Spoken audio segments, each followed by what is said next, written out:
Hello friends, ഇന്നത്തെ recipe ഒരു variety rice ആണ്. ഞാൻ കഴിഞ്ഞ വീഡിയോയിൽ സോനാ മസൂരി റൈസ് എങ്ങനെ കുക്ക് ചെയ്യണമെന്ന് കാണിച്ചിട്ടുണ്ടായിരുന്നു.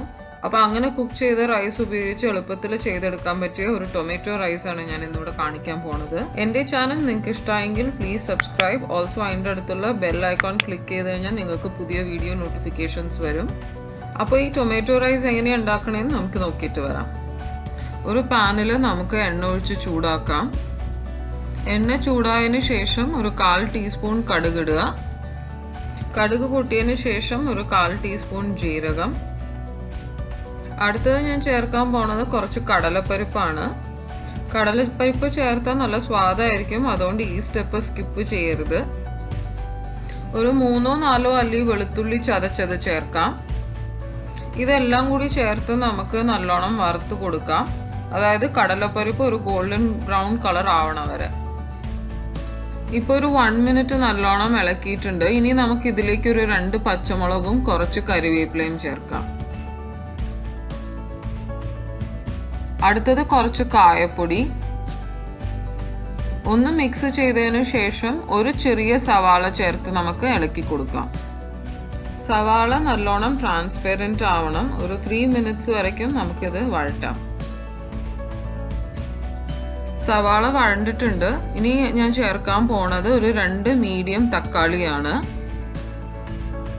തക്കാളി ചേർത്ത് നല്ലോണം ഒന്ന് ഇളക്കി കൊടുക്കാം.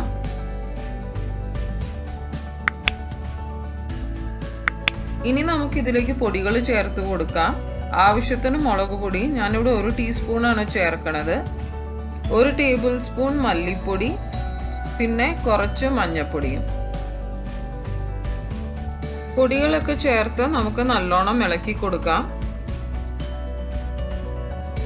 ഈ സമയത്ത് നമുക്ക് മസാലയ്ക്ക് ആവശ്യമുള്ള ഉപ്പും ചേർക്കാം. ഇനി നമുക്ക് ഒരു 5 മിനിറ്റ് ഈ മസാല മൂടി വെച്ച് നല്ലോണം വേവിക്കാം. ഇപ്പോൾ ഒരു 5 മിനിറ്റ്സ് ആയി. തക്കാളി നല്ലോണം വെന്തിട്ടുണ്ട്. പൊടികളുടെ പച്ചമണവും ഒക്കെ പോയിട്ടുണ്ട്. ഇപ്പോൾ നമ്മളുടെ ടൊമാറ്റോ റൈസിൻ്റെ മസാല റെഡിയായി. ഈ മസാല നമുക്ക് ഈസിലി ഒരു 3-4 ഡേയ്സ് ഫ്രിഡ്ജിൽ സ്റ്റോർ ചെയ്യാവുന്നതാണ്. ഇത് ആദ്യമേ ഉണ്ടാക്കി വെച്ച് ഞാൻ എൻ്റെ പുതിന റൈസ് വീഡിയോയിൽ പറഞ്ഞ മാതിരി നമുക്ക് റൈസ് കുക്ക് ചെയ്ത് കഴിഞ്ഞ് കഴിഞ്ഞാൽ ആവശ്യമാകുമ്പോൾ നമുക്ക് മസാലയിൽ റൈസ് മിക്സ് ചെയ്ത് എടുക്കാവുന്നതാണ്.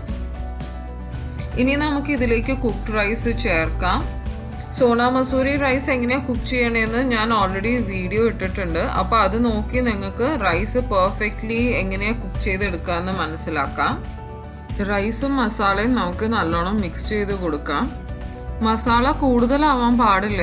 അപ്പോൾ നിങ്ങൾക്ക് ഇഷ്ടമുള്ള കൺസിസ്റ്റൻസി കിട്ടണവരെ നിങ്ങൾക്ക് റൈസ് ചേർത്ത് കൊടുക്കാവുന്നതാണ്. റൈസ് നമ്മൾ ഓൾറെഡി ഉപ്പ് ചേർത്താണ് വേവിക്കുന്നത്. അപ്പോൾ ഈ സമയത്ത് വീണ്ടും ഉപ്പ് വേണമെന്ന് ആവശ്യമുണ്ടെങ്കിൽ നിങ്ങൾക്ക് ചേർത്ത് കൊടുക്കാം. നമ്മൾ ടൊമാറ്റോ റൈസ് ഇപ്പോൾ റെഡിയായി കഴിഞ്ഞു. ഇത് ഒരു ഐഡിയൽ ലഞ്ച് ബോക്സ് റെസിപ്പിയാണ്. കുട്ടികളുടെ ലഞ്ച് ബോക്സിലൊക്കെ കൊടുത്തയക്കാൻ പറ്റിയ ഒരു ഐറ്റമാണ്. ഇതിൻ്റെ ഒപ്പം നമുക്ക് എന്തെങ്കിലും ഉപ്പേരിയോ അല്ലെങ്കിൽ ചിപ്സോ ഒക്കെ ധാരാളം മതി കഴിക്കാനായിട്ട്. അപ്പോൾ ഈ റെസിപ്പി നിങ്ങൾ തീർച്ചയായിട്ടും ട്രൈ ചെയ്ത് നോക്കുക. നമുക്ക് വീണ്ടും അടുത്ത വീഡിയോയിൽ കാണാം. Thank you.